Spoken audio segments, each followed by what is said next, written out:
Hello, everyone, and welcome back to our Snapshot series for our 16th International Conference, Passport to Transformation. We had the immense pleasure of gathering in person last month at Endicott College for our in-person conference. And part 2 is our virtual doorway, and we're really excited about this coming up pretty quickly, August 1st to 2nd. I'm so excited to be here with my partner, Sinem, and one of our keynote speakers, Markus Scott-Alexander. We are going to pass it to you in a moment, Markus, but really quickly, my name is Bridget Steed. I'm one of the IEATA executive co-chairs, and I'm also on the conference committee and a person-centered expressive arts therapist. So welcome, everyone.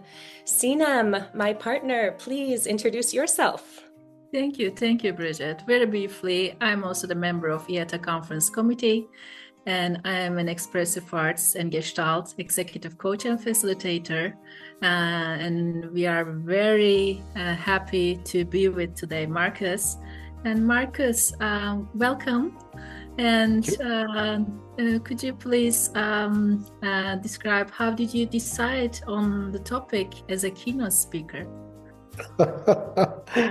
My decision-making process always is playful. It's my nature. You know, I go to my heart and I say, well, what would be fun for us? You know, there's so much that we need to take seriously these days. And I like deep play. So I went to my heart and I said, at the end of a conference, because my keynote's at the end of the conference, what's important? And I decided what I really want to focus on is the question, how do we take what has touched us into our lives? What is it that we can do that increases the chances that the experience of coming together not stay in a bubble? And that the keynote has more to do with taking responsibility for your ability to take what's touched you and not only have it move within you, but between us and around us. So wanting to focus on sort of the three areas that expressive arts focuses on, which is what's happening within you and what's happening between us and what's happening around us, and to devote the keynote to bringing attention to how do we move from what's touched us within to affecting the dynamic between us, and how do we turn our attention to the larger world to actually respond to all the difficulty with this capacity for deep play. So the image for my keynote is feet in the deep, hands busy. You know, it's a variation on themes that have come up in the past of roots and wings, you know. So, yeah. I love that notion of deep play, because I think for some of us, when we think of play, well, it's just light. And does play really, is that meaningful? And of course it is. So deep play, that's really going to stick with me. Would you mind, Markus, sharing the title of your keynote speech? Well, I have this process called name it, claim it, aim it, which I came up with in the late 80s. I began this work in the mid 80s. And the title is important because the naming sort of crystallizes what you're going to claim and aim. So maybe the title that I sent to the conference committee is not the same that's with me right now, and it might change again. But if I were to title what's sort of as my keynote crystallizes,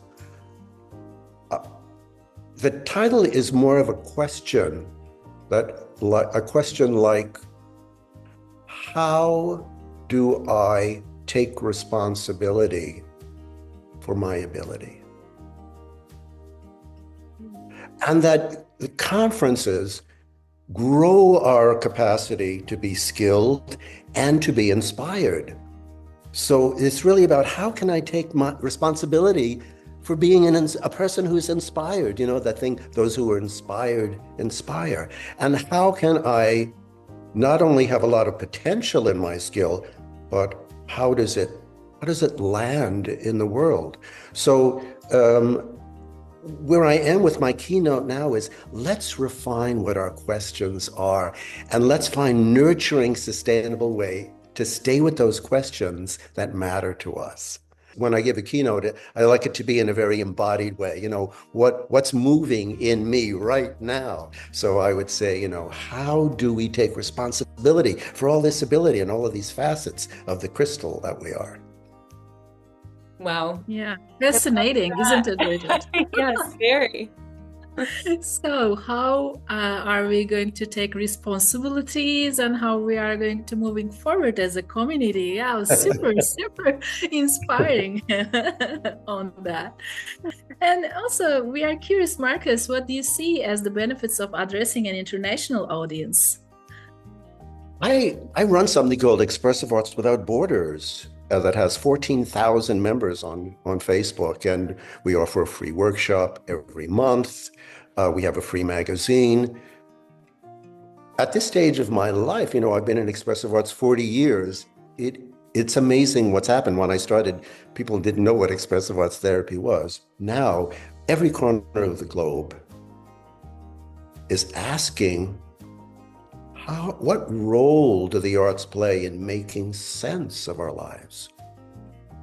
And what's beautiful about all of the different countries is the bottom line isn't our cultural difference. The bottom line is something to do with kindness and intelligence.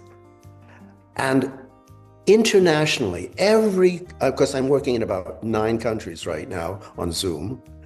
I love working on Zoom. I didn't think I would, but I do. So in each of these countries, the cultural differences are wonderful, but we go deeper than that.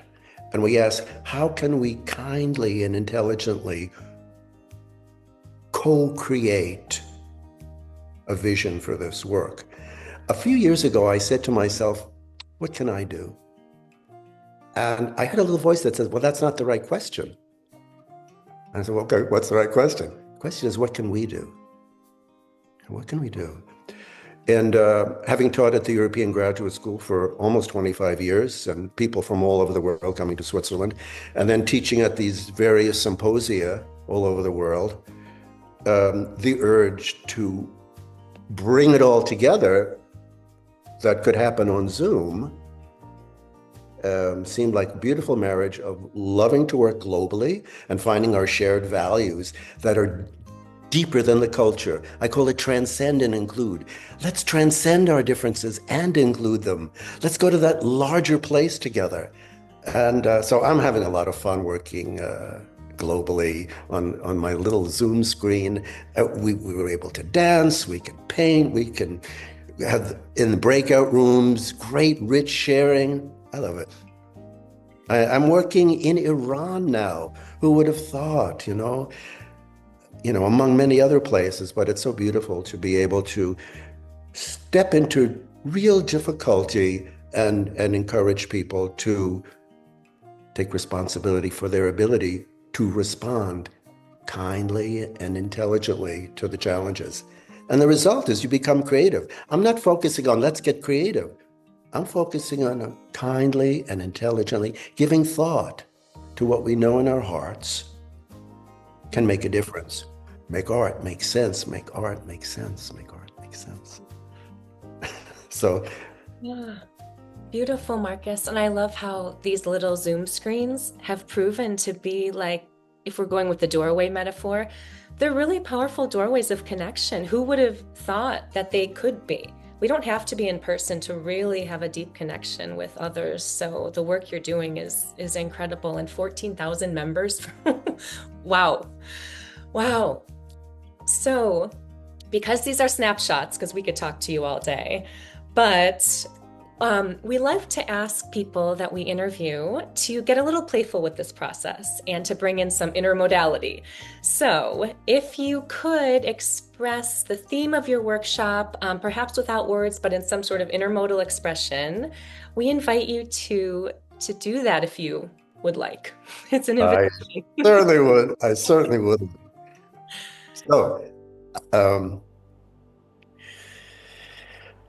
I have a bowl right here, and it's very earthy, has interesting inside, and makes me think of this thing of as an expressive arts practitioner,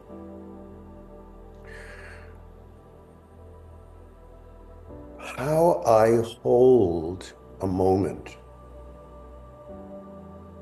You know, we were talking about how on Zoom it can be so intimate because it's about how we hold the moment.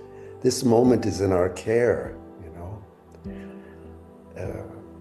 And each of us, we each have different bowls, different hands, but a shared task.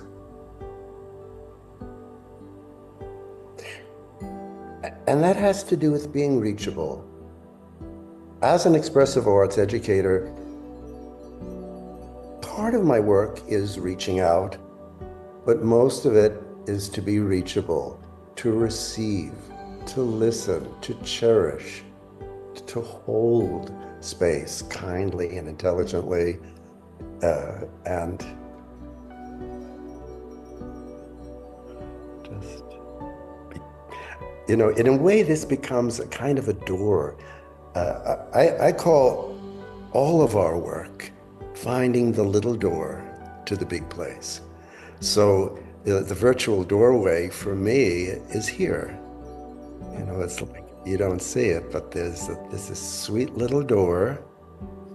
It's kind of shaped like this, and you can open it, and we are in each other's hands. You know, it's not only my life is in my hands, but our lives are in each other's hands. Thank you. Thank you. I felt like I wanted to have my own bowl with you. And Wonderful. Well, Markus, we can't thank you enough. We are really eager to walk through the virtual doorway together and to get to witness your keynote speech. You've given us a glimpse, and I want more. So we invite people listening or watching right now. Our registration closes on July 27th. So please do not hesitate, IEATA.org. Sinem, any parting words? Yeah, it's a special moment to be together. Thank you, Markus. Thank you, Bridget. And we are looking forward to Keynote soon, and all the participants looking forward. Thank you. We'll see you there. Bye. Bye.